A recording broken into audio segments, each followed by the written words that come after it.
পরীক্ষাপূর্বক 20 দিনের মধ্যে সংসদ রিপোর্ট দানের জন্য আইন বিচার ও সংসদ বিষয়ক মন্ত্রণালয় সম্পর্কিত স্থায়ী কমিটিতে প্রেরণ করা হোক।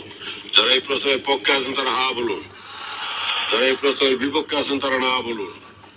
হা জয়যুক্ত হয়েছে, হা জয়যুক্ত হয়েছে, হা জয়যুক্ত হয়েছে। অতএব বিলটি আইন বিচার ও সংসদ বিষয়ক মন্ত্রণালয় সম্পর্কিত স্থায়ী কমিটিতে প্রেরিত হলো।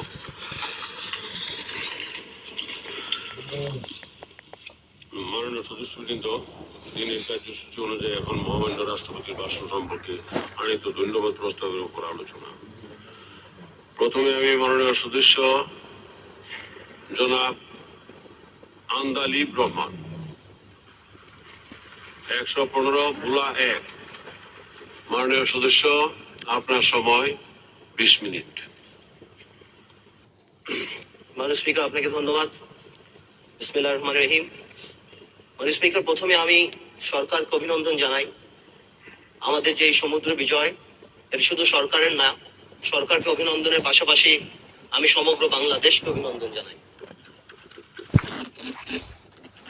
মাননীয় স্পিকার, মালয়েশিয়া আমাদের মাত্র 2 ঘন্টা দূরের একটি দেশ। 63 সালে তার স্বাধীনতা, আমাদের 8 বছর আগে। আজকে কোথায় চলে গিয়েছে? পার ক্যাপিটাল ইনকাম কত দূরে? আমি জানি বাংলাদেশের অর্থনীতি বা বাংলাদেশের সরকার অনেকবারই গণতন্ত্র হোঁচট খেয়েছে, কিন্তু এত কি হোঁচট খেয়েছে যে আমরা আজকে মালয়েশিয়ার এত নিচে? আজকে 40 বছর স্বাধীনতার পর আমাদের রাজনীতি এমন হয়ে গিয়েছে মাননীয় স্পিকার, যে আমাদের উপর থেকে আস্থা উঠে গিয়েছে। দোষ আমাদেরও না, সরকারেরও না। তাহলে দোষটা কাদের মাননীয় স্পিকার? আমার মনে হয় দোষটা আমাদের জনগণের, যারা ঘুরে ঘুরে বারবার আমাদেরকে ভোট দেয়। আমরা কথা বললেই সরকার দল দুর্নীতির কথা বলে। মাননীয় স্পিকার, আমি আপনাকে কিছু ডিজিটাল দুর্নীতির স্যাম্পল দিতে চাই। দুর্নীতির কথা স্টার্ট করলে শেয়ার মার্কেট নিয়ে কথা বলতে হয়, অর্থনীতি নিয়ে কথা বলতে হয়। মাননীয় স্পিকার, আজ থেকে ঠিক 1 বছর আগে এখানে দাঁড়িয়ে বলে গিয়েছিলাম দরবেশ তার মুরিদদের কথা শেয়ার মার্কেটে। সেই দরবেশের কথা এখন বাচ্চাও বাংলাদেশে কিন্তু বলতে পারে। সেই দরবেশের বিচার হয়নি মাননীয় স্পিকার। এছাড়া আরো যত মুরিদ ছিল কারোই বিচার হয়নি। মাননীয় স্পিকার, গতবার তো বলে গিয়েছিলাম শেয়ার মার্কেটে জড়িত কারা ছিল। এখন সময় এসেছে হালকা করে বলার কিভাবে শেয়ার মার্কেটের ঘটনাটা ঘটানো হলো। 2010 সালের সেপ্টেম্বরে সিডিবিএল দেখলেই বোঝা যায় জেড ক্যাটাগরি নামে কোন কোন কোম্পানিগুলি তাদের টাকাগুলি বের করে ফেলেছে। আমার কাছে এখানে 8টা কোম্পানির নাম আছে যারা 1800 কোটি টাকা উঠিয়েছে। এখানে আরো 26টা কোম্পানির নাম আছে যারা 1900 কোটি টাকা উঠিয়েছে। এখানে আরো আছে যারা 2000 কোটি টাকা উঠিয়েছে। মানে স্পিকার, সংসদ বা আমাদের গভর্নমেন্ট থেকে, সরকার থেকে বলা হলো, রেগুলেটর লাগানো হলো, এটা লাগানো হলো, অনেক কিছুই দেখেছি আমরা। পরে আবার সিসিটিভি ক্যামেরাও লাগানো হলো। এই টিভি ক্যামেরাগুলি যদি এই কালপিটদের বাড়ির সামনে লাগানো হতো, তাহলে দেখা যেত এই টাকাগুলি কোথায় গিয়েছে। মাননীয় স্পিকার, একটা ইনভেস্টিগেশন কমিটি করা হলো, সেটা রিপোর্ট দেওয়া হলো। অর্থমন্ত্রী সুন্দর করে বললেন, this are mafia, we cannot speak, what a disgrace for the country. যা আমাদের অর্থমন্ত্রী বলে যে দিস আর মাফিয়া। শেয়ার মার্কেটের আরো কিছু ঘটনা আপনাকে বলতে চাই। কয়েকদিন আগে পেপারে দেখলাম আমাদের বাংলাদেশ ব্যাংকের গভর্নর ডক্টর আতিশ ধ্বংসাত্মক অ্যাওয়ার্ড দেওয়া উচিত শেয়ার মার্কেট ধ্বংস করার জন্য। যখন তিনি দেখলেন যে 40% to 30% ইনভেস্টমেন্ট ব্যাংক করে ফেলেছে, তিনি যে বুঝালেন, আগে থেকে অর্থমন্ত্রী যিনি অন রিপিটেড ফ্যাশন আগেও বলেছে আমি শেয়ার মার্কেট বুঝি না, তাদেরকে নিয়ে শুধুমাত্র ওয়ার্ল্ড ব্যাংক আর আইএমএফ কে খুশি করার জন্য, চাকরির শেষে ভবিষ্যতে অন্য চাকরি পাওয়ার জন্য কি বলা হলো, bank must withdraw the money. মাননীয় স্পিকার, 200 কিলোমিটার স্পিডের একটা গাড়ি যদি আপনি হঠাৎ ব্রেক করেন তাহলে কি হবে? যাত্রীরা নিহত হবে। এই বাংলাদেশের ব্যাংকের কিছু ব্যবসায়িক শকুনরা আর তাদের আশেপাশের কিছু ব্যবসায়ীরা এই শেয়ার মার্কেট থেকে টাকাটা নিয়ে আরম্ভ করলো। আমার শেয়ার মার্কেটটা ভেঙে চূর্ণ বিচ্ছিন্ন হয়ে গেল। বাংলাদেশের মিডল ক্লাস ফ্যামিলি ধ্বংস হয়ে গেল। মাননীয় স্পিকার, মাননীয় প্রধানমন্ত্রী উদ্যোগ নিলেন, এই দরবেশকে আবার সেই সিটে বসালেন। আমার মনে আছে, আমি ছিলাম না সংসদে, তবে সুরঞ্জিত গুপ্ত সাহেব বলেছিলেন কি জানি, শস্যের মধ্যে ভূত থাকা। দরবেশও কিছু করতে পারলো না, বিভিন্ন ব্যাংকের সাথে কথা বললেন, বললো নাকি কিছু টাকা দিবে। কোন প্রাইভেট ব্যাংকের মালিক একটা টাকাও দিল না এই শেয়ার মার্কেটে। মাননীয় স্পিকার, এমনও দেখা গিয়েছে অনেক ব্যাংকের মালিকরা তারা ডাইরেক্ট ব্রোকারেজ হাউসে এই টাকাটা নিয়ে গিয়েছে। এটা বাংলাদেশের সবচেয়ে বড় করাপশন এই ইতিহাস হয়ে থাকবে। আমি একটা কথা বলতে চাই, সরকারের উচিত কোনো আইন পাশ করে রেট্রোস্পেক্টিভ এফেক্ট দিয়ে এই শেয়ার মার্কেটের কালপিটদের বিচার করা, অথবা এমন কোনো আইন করা যাতে আগামীতে শেয়ার মার্কেটে কেউ কোনো ধরনের এই ধরনের ফাঁস না করতে পারে। মাননীয় স্পিকার, 1 কোটি লোক রাস্তায় এফেক্টেড। বাংলাদেশের মানুষের কাছে এই হাতে গোনা কয়টা টাকাই তো তাদের সোশ্যাল ইম্প্যাক্ট, তাদের সোশ্যাল রেসপেক্ট। যাদেরকে আপনি দেখেন মাননীয় স্পিকার রাস্তায় দাঁড়িয়ে শেয়ার মার্কেটের জন্য চিল্লাচিল্লি করছে, তারা কিন্তু সর্বস্ব হারিয়েছে। আরো অনেক লোক আছে, আরো অনেক মা বোনেরা আছে, আরো অনেক মিশনে আমার আর্মি অফিসাররা আছে, আরো অনেক পুলিশের কর্মচারী আছে, সরকারি কর্মচারী আছে, যারা রাস্তায় লজ্জায় বের হতে পারে না। আরেকটা ঘটনা বলতে হয়, বিদ্যুৎ। এই সরকার ক্ষমতা আসার পর অফকোর্স তাদের নির্বাচনী ম্যানিফেস্টো ছিল অনেক বিদ্যুৎ দিবে। I am sure, I want two personally thank যে আমরা অনেক এফর্ট কাগজপত্রে দেখেছি, কিন্তু প্রথম 1 বছর নাড়া চাড়া করে কিছুই কিন্তু করতে পারে না এই সরকার। এই সরকার তাদের পছন্দ মতো কিছু লোককে বিদ্যুৎ প্ল্যান দিতে গিয়ে অনেক ভালো ভালো কোস্টাল সাবা থেকে আরম্ভ করে অনেক কোম্পানিকে বিদ্যুৎ দেয় নাই। একটা কৃত্রিম প্রবলেম এই দেশে বিদ্যুতে দাঁড়িয়েছে, কিন্তু তারপর ইনডেমনিটি পাস করে কি করা হলো, আনসলিসিটেড বিদ্যুৎ প্ল্যান দেওয়া হবে। তারপর আরম্ভ হলো ফার্নিচার কোম্পানি, অটোবি, চানাচুর কোম্পানি, এই কোম্পানি সেই কোম্পানি, কুইক রেন্টাল দেওয়া। কুইক রেন্টাল দিয়ে দেশটাকে কুইক ডিস্ট্রয় করে দেওয়া হচ্ছে। 20,000 crore টাকা। মাননীয় স্পিকার, আমাদের তোফায়েল আহমেদ সাহেব সেদিন বলেছে, আমি জবাব দিচ্ছি বিদ্যুৎটা গেল কোথায়। বিদ্যুৎ আসবে না মাননীয় স্পিকার, বা আমাদের চাহিদা মতো আসবে না, কারণ চায়নাতে কোনো ভাঙ্গা মেশিন আর নাই। সব বাংলাদেশের বিদ্যুৎ প্ল্যান্টে লেগে গিয়েছে। এই ধরনের কোম্পানিটা এতে সব লাগিয়ে দিয়েছে। 20,000 crore টাকা আমরা ভর্তুকি দিই মাননীয় স্পিকার। এই টাকা দিয়ে আমরা ঘোড়াশালকে ঠিক করতে পারতাম না? তারপর 1 বছর লাগা গেল বেস প্ল্যান করার জন্য। কি বেস প্ল্যান? টেন্ডার হবে। খেলবে কে মাননীয় স্পিকার? খেলবে আমাদের বিদ্যুতের ম্যারাডোনা। এই ম্যারাডোনাকে সামিট গ্রুপ, আমাদের ফারুক খান সাহেবের ভাই, সেই সামিট গ্রুপ হলো আমার বিদ্যুতের ম্যারাডোনা। আগে 200 মেগাওয়াট বিদ্যুৎ করেছেন, এখন আপনি তাকে মেট্রা কার্ড দিয়েছেন, বিবি 101, বিবি 102। ওদিকে ডক্টর ইউনুস সাহেবের সাথে যে ঘটনাটা ঘটেছে, ওয়ার্ল্ড ব্যাংকও দরজা আটকে দিয়েছে, IMF ও দরজা আটকে দিয়েছে, এখন আর ফান্ডিং নাই। সামিটের আরেকটা ঘটনা আছে, এই শেয়ার মার্কেটে যেসব বড় প্লেয়ার, সেখানে KPCL আরেকটা বড় প্লেয়ার, 52 কোটি টাকার শেয়ার 1100 কোটি টাকায় বিক্রি করে দিয়ে মাশাআল্লাহ শেয়ার মার্কেট লাগিয়ে দিয়েছে। সুতরাং সামিটের ইন্টেনশন ছিল এই 1000 মেগাওয়াট বিদ্যুৎ দিয়ে $1 বিলিয়ন উঠিয়ে আমরা আবার শেয়ার মার্কেটে যাব, আমরা আবার 20,000 কোটি টাকা বের করব। বাট ফরচুনেটলি আনফরচুনেটলি শেয়ার মার্কেটে এই খেলা খেলতে পারে নাই সামিট। তাই কি করলো? তাই তারা পারফরমেন্স গ্যারান্টি দেয় না, পিডিবির সাথে কন্ট্রাক্ট সাইন করে না। এই ম্যারাডোনা, মাননীয় প্রধানমন্ত্রী সেদিনও বললেন 7,000 মেগাওয়াট বিদ্যুৎ হবে। বলতে চাই, এক পরিবারের কাছেই কিন্তু 1200 মেগাওয়াট জিম্মি। এইবার আসলো আরেকজন, এর নাম আমরা দিয়েছি বিদ্যুতে মেসি। ইনি হলো মেসি, ইনি হলো ওরিয়ন গ্রুপ। 1200 মেগাওয়াট বিদ্যুৎ দিয়েছে। একটা কোম্পানিকে সামিটকে দিল 1200, ওরিয়নকে দিল 1200। বাংলাদেশের 5,000-এর 2400 এই দুই পরিবারের হাতে। তার মানে কি, আমার দেশের অর্থনীতি, আমার দেশের স্বপ্ন, সবকিছু দুইটা পরিবারের কাছে জিম্মি। আর চুরি নাকি খালি আমরা করি, কথায় কথায় দুর্নীতি আমরা করি। এরা এমন কোন ম্যারাডোনা, এমন কোন মেসি, কেন আমরা 20,000 কোটি টাকা ভর্তুকি 10,000 কোটি টাকা খরচা ঠিক করতে পারতাম না? আমাদেরকে পৃথিবীর 600-700 মেগাওয়াট নষ্ট হয়ে যাচ্ছে। আমি আবার জিনিস দেখলাম, ইনসিডেন্টলি বা কোইন্সিডেন্টলি বিদ্যুৎ মন্ত্রণালয়ের সাথে আবার বিমান মন্ত্রণালয়ের একটা সুন্দর সম্পর্ক আছে।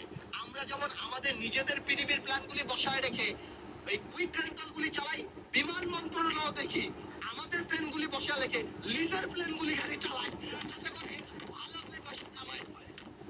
মাননীয় স্পিকার, আমি তো শুনতাম আওয়ামী লীগ গরিবের সরকার, জনসাধারণের সরকার, ছোটবেলা থেকেই শুনে এসেছে। মাননীয় স্পিকার, এখন দেখি আওয়ামী লীগ ব্যাংকারদের সরকার। কই বাবা, এই যে রাজনৈতিক মন্ত্রণালয় নতুন ব্যাংক। স্পিকার, মাননীয় প্রধানমন্ত্রী অনেকবার বলছে আমার এমপি মন্ত্রীদের টাকা পয়সা জমা দিতে হবে, কে কত টাকার মালিক, তথ্য অধিকার, এটা সেটা, কিন্তু আমরা পাইনি। বাট আমি কষ্ট করে ইলেকশনের হলফনামা থেকে বের করে নিয়ে আসছি, সবগুলি বলবো না।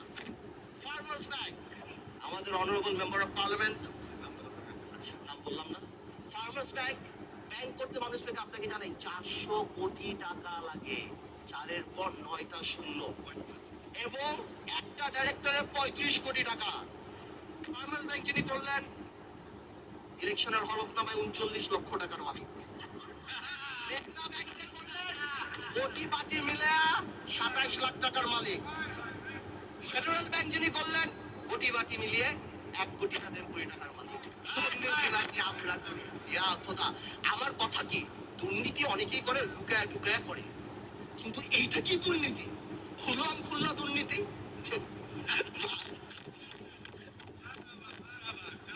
মাননীয় স্পিকার, পররাষ্ট্র মন্ত্রণালয় নিয়ে কিছু কথা বলি।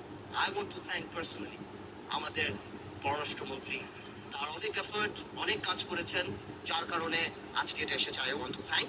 বাট বর্ডার কিলিং নিয়ে কিছু কথা বলতে হয়। আই এম সারপ্রাইজড, আমি ধিক্কার জানাই যখন আমাদের আওয়ামী লীগের মহাসচিব সাহেব বলেন যে বর্ডার কিলিং এটা রাষ্ট্র চিন্তিত না। সে মহাসচিবের পিতাই তো একজন চার নেতার একজন জেলখানায় মারা গিয়েছে। I want two put it plain and simple. No killing is justified unless it is justified by law. এটা ধিক্কার জানাই আমি। এত আলাপ করি, এত সমুদ্র জয় করি, বর্ডারটা জয় করতে পারি না, একটাবার কি তাদের সাথে যা কথা বলতে পারি না? আমাদের ফরেন মিনিস্টার আরো বললেন সৌদি ডিপ্লোম্যাট মারা গেল, এটাতে কোনো এফেক্ট হবে না। সৌদি ডিপ্লোম্যাটও তো ইন্টেলিজেন্ট না মাননীয় স্পিকার। ওই তারিক আর খালাস বলে 20 লক্ষ বাঙালি পাঠিয়ে দিবে, তখন কিন্তু আমাদের রাস্তায় পড়তে হবে। আমাদের উচিত মার্কেটে রিউমার, আমাদের ফরেন মিনিস্টার নাকি সৌদি আরবের ভিসা পায় না, আমাদের উচিত শিশু টেক এনাফ এফর্ট সৌদি আরবের যে এই জিনিসটা সমাধান করা হোক। তিস্তা নিয়ে কিছু কথা বলতে হয়। সারা Bangladesh NDTV, Indian television, BBC সব জায়গায় দেখলাম মমতা আসবে না, কিন্তু আমাদের ফরেন মিনিস্টার বলল মমতা আসবে। সবাই বলে মমতা আসবে না, ফরেন মিনিস্টার লাস্টের দিনে বলল মমতা আসবে, বাস্তবে মমতা আসলো না। তিস্তা হয় নাই, তাই ট্রানজিট হবে না। both are independent, one has nothing to do with other। তারপরে কি হলো না হলো, এখন শুনি ট্রানজিট হয়ে গেছে। আমার মনে হয় পররাষ্ট্র মন্ত্রণালয়টা আরেকটু এফিশিয়েন্টলি হ্যান্ডেল করা উচিত। Going back to the share market, একটা জিনিস আমার মনে আসছে, মাননীয় অর্থমন্ত্রী এবং আরো অনেকে, মশিউর রহমান সাহেব ওই সুইপিং কমেন্ট তো করেই যে এটা বন্ধ করে দিতে হবে, ফটকাবাজ এটা সেটা, but I think on repeated fashion তা এটাও বলেছেন যে আমরা শেয়ার মার্কেট বুঝি না। আমার মনে হয় একটা স্টেট মিনিস্টার বা এমন কাউকে রাখা উচিত যিনি শেয়ার মার্কেট বুঝে, কারণ 1 কোটি লোক এটার সাথে ইনভলভড। স্পিকার, মিডিয়া নিয়ে একটু কথা বলি।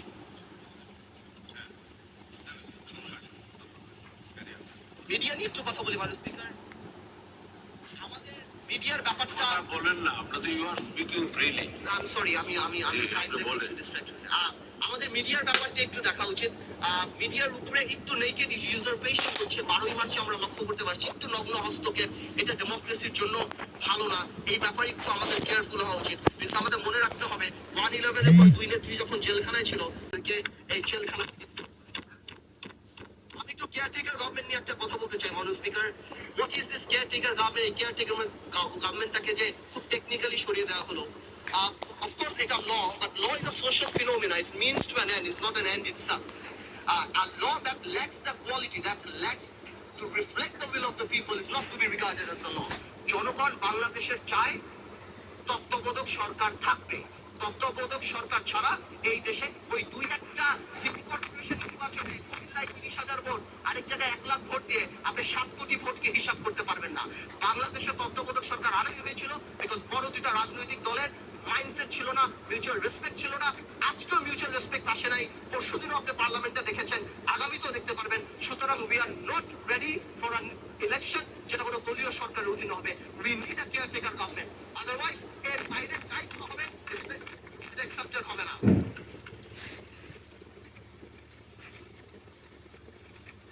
মাননীয় স্পিকার, ইভিএম নিয়ে একটু কথা বলতে চাই। প্রায় আমি দেখি সরকার ইভিএম নিয়ে কথা বলে, আমি একটু অবাক হয়ে যাই যে সরকার কেন ইভিএম নিয়ে নিয়ে কথা বলি। ইভিএম নিয়ে তো কথা বলবে নির্বাচন কমিশন, আমরা সেটা বলবো ইভিএম এ যাবো কি যাবো না। আর এত কি ইমার্জেন্সি হয়ে গিয়েছে যে ইভিএম এর মধ্যে আমাদের নির্বাচন করতে হবে। দেখা যাবে আমার ভোলায় নৌকায় ভোট দিছে, ভোলায় ধানের শীষে ভোট দিছে, গোপালগঞ্জে নৌকা মার্কায় ভোট উঠে গেছে। We are not ready for the system as on yet. Of course pilot বেসিসে দু একটা সেন্টারে করা যেতে পারে, বাট আমার মনে হয় যে এই সিস্টেমটার জন্য আমরা এখন রেডি না। আমরা একটা ফ্রি ফেয়ার নির্বাচন চাই, যেটাতে তত্ত্বাবধায়ক সরকার তো রেডি করা হয়েছিল ফ্রি অ্যান্ড ফেয়ার নির্বাচনের জন্য। আমি একটা কথা বলতে চাই, আমি প্রায় দেখেছি আওয়ামী লীগ তরফ থেকে এটা বলা হয় যে তত্ত্বাবধায়ক সরকার দিলে আবার নাকি আর্মি ক্ষমতায় আসতে পারে, অনেক কিছু হতে পারে। আমাদের এখানে তো অনেক মন্ত্রী এমপি দুর্নীতি করে, তার মানে কি এই দেশে মন্ত্রী এমপি থাকে না? কোন সিস্টেম যদি অ্যাবিউজ হয় তার মানে সিস্টেমের দোষ না, যে সিস্টেমটা চালায় তার দোষ। সেটাকে আমরা কোনোভাবেও চেঞ্জ করতে পারবো না। আজকে কোনো এমপি দুর্নীতি করলে কি এই দেশের কোনোদিন এমপি হবে না? আজকে যদি এই দেশে কোনো মন্ত্রী দুর্নীতি করে তাহলে কি এই দেশে মন্ত্রী হবে না? আমার মনে হচ্ছে এটাকে ঘুরে প্যাচে আনা হচ্ছে। দলীয় সরকারের অধীনে নির্বাচন কোনোদিনও হবে না, দেশ আরো খারাপের দিকে চলে যাবে। মাননীয় স্পিকার, আর অর্থনীতিতে আরেকটা ব্যাপার আছে, সেটা নিয়ে কথা বলতে হবে, টেলিকমিউনিকেশন মন্ত্রণালয়। স্পিকার, টেলিকমিউনিকেশন মন্ত্রণালয়ের অবস্থা কিন্তু একদমই ভালো না। বিটিআরসি কিন্তু রেগুলেটরি কমিশন না হয়ে কেমন জানি একটা মোরাল সরকারের ভূমিকা পালন করছে প্রত্যেকটা টেলিফোন কোম্পানির সাথে। এছাড়াও এই আইজিডব্লিউ আইসিএক্স লাইসেন্সগুলি, ইভেন কি শিক্ষা মন্ত্রণালয়ের প্রাইভেট ইউনিভার্সিটির লাইসেন্সও এমন লোককে দিয়েছে যে মিলেনিয়াম বানান করতে পারবে না। বাট এনিওয়েজ, এমন লোকজনকে দেওয়া হচ্ছে 11টা 12টা আইজিডব্লিউ লাইসেন্স দেওয়া হচ্ছে, 25টা 30টা করে দেওয়া হচ্ছে। এবং মাশাআল্লাহ, আগে ভিওআইপি 2টা একটা আসতো, এখন ভিওআইপি ছাড়া বিদেশ থেকে কোনো ফোনই আসে না বাংলাদেশে। এখন সবকিছুই এই ব্যাপারে একটু কেয়ারফুল হওয়া দরকার। স্পিকার, সাগর রুনি নিয়ে আমি ছোট্ট একটু কথা বলতে চাই। স্পিকার, অ্যারিস্টটল যখন এই গণতন্ত্রের থিওরি দেয় তখন he never emphasized or anticipated there is something called media, এবং মিডিয়ার ভূমিকা পৃথিবীতে এত বড় হবে। আজকের দিনে আনডাউটেডলি মিডিয়া গণতন্ত্রের একটা স্তম্ভ। এই মিডিয়াকে নিয়ে যদি সরকারের তরফ থেকে সুইপিং কমেন্ট বা অ্যাটাকিং কমেন্ট হয়, তাহলে মিডিয়া প্রতিপক্ষ হয়ে যায়, হালকা হয়ে যায়। আজকে যদি সরকার জুডিশিয়ারিও নিয়ে এরকম কমেন্ট করে, তাহলে দেখা যাবে কোনো ভদ্রলোক জাজমেন্ট পছন্দ না করলে সেই জাজের উপরে চড়াও হয়ে যাচ্ছে। We should be careful when making comments about media, because মিডিয়াকে যদি আমরা ভালনারেবল করে দেই, তাহলে যে কেউ মিডিয়ার উপরে অ্যাটাক করতে পারবে এবং সেটার বিচার হবে না। আমাদের উচিত প্রত্যেককে কমপ্লিমেন্ট করা। That's the way it should run. 12ই মার্চে যে ভূমিকা ছিল সরকারের, আমি দেখলাম সরকার বলল, সবচেয়ে ভালো হানিফ সাহেব বলেছে আওয়ামী লীগ নাকি সরকারের পরিপূরক। আমি আমি আমি আমি খুব চিন্তিত হয়ে যাই বুদ্ধিমত্তা দেখে, যে সরকারি দল নাকি সরকারের পরিপূরক। মানে I want to thank the home minister and Hanif Saheb যে সাগর রুনি হত্যাকাণ্ডের জন্য ছাত্রলীগের দায়িত্ব দেয়নি ইনভেস্টিগেশন করতে। এটা সত্যি না। সরকার সরকার, আর রাজনৈতিক দল রাজনৈতিক দল। রাজনৈতিক দল সরকার যখন হয়, হি ওয়্যারস টু হ্যাটস, একটা হলো প্রাইম মিনিস্টারের, আরেকটা হলো দলীয় প্রধানের। এটাকে কোনোভাবেই মিঙ্গেল করা যায় না, কোনোভাবেই ওভারল্যাপ করা যায় না। এনিওয়েজ, মাননীয় স্পিকার, 12ই মার্চ নিয়ে যে কথা বলছিলাম, যেই কমেন্টগুলি করা হলো যে কোনোভাবেই আমাদেরকে বাধা দেওয়া হয়নি, ইটিভি বন্ধ করে দেওয়া হয়েছে, বাংলা ভিশন বন্ধ করে দেওয়া হয়েছে, কত কিছুই তো করা হয়েছে, বাট একটা মেসেজ খুব ক্লিয়ার আমি দেখতে পেলাম। এই যদি মাইন্ডসেট হয় একটা মহাসমাবেশে, তাহলে এই দলের অধীনে আমরা কিভাবে নির্বাচন করতে পারি? কিভাবে? এতটুকু আত্মসংযম, আত্মশুদ্ধি, আত্মসমালোচনা শোনার মতো যদি মাইন্ডসেট না থাকে। গণতন্ত্র এই সংবিধানে না, গণতন্ত্র হলো মাইন্ডসেটে, চিন্তা চেতনায় গণতন্ত্র থাকতে হবে, তাহলে এই দেশে গণতন্ত্র আসবে। স্পিকার, আমি আর বেশি সময় নিব না, একটা কথা বলি, পলিটিক্সে there is a simple line, that is the straight line. আপনি জনগণের জন্য কাজ করবেন, জনগণকে আপনাকে ভোট দিবে। আপনি এর বাইরে যা চিন্তা করবেন সেটাই কনস্পিরেসি, যত উপরে উঠাবেন ততই খারাপ হবে। Speaker, calm down, you'll have your turn if you understand this. Speaker, last আমি ভোলা নিয়ে একটা কথা বলবো। আমি গতবারও বলেছি আমার ভোলার নদী ভাঙনের অবস্থান খুব খারাপ। আমি আপনার মাধ্যমে একটু বলতে চাই যে আমি আসলে আপনার মাধ্যমে আমাদের সিনিয়র মেম্বার তোফায়েল আহমেদ সাহেবকে একটু অনুরোধ করতে চাই যে ভোলায় যত টেন্ডার হয়, এরা মাননীয় স্পিকার, আমি অনুরোধ করছি যে এই যে মানব জমিনে লেখা, এই প্রত্যেকটা পত্রিকায় লেখা আত্মীয় স্বজন টেন্ডারবাজি, পিস্তলের মাঠ, আমার ভোলায় সংশ্লিষ্ট মন্ত্রীদের কাছে হাত জোর করি, যত টেন্ডার হয় ঢাকাতে করেন, যত পানির টেন্ডার হয় এগুলি ঢাকায় টেন্ডারবাজি করেন, আমার ওখানে করার দরকার নেই। আপনাকে ধন্যবাদ মাননীয় স্পিকার। সদস্য